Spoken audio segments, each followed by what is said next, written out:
வரப்போகிற பாடலோட முதல் வரி என்னன்னு கண்டுபிடிச்சி எனக்கு கமெண்ட் பண்ணுங்கள். இந்த வீடியோ பிடிச்சதுனா லைக் பண்ணுங்கள், ஷேர் பண்ணுங்கள், சப்ஸ்கிரைப் பண்ணுங்கள். தேங்க்யூ.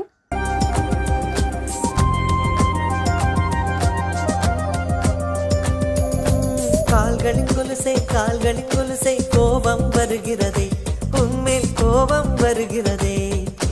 நான் அந்த இடத்தில் சினுங்கிட துடித்தேன், நீ வந்து கெடுத்தாயே ஆவி, நீ வந்து கெடுத்தாயே.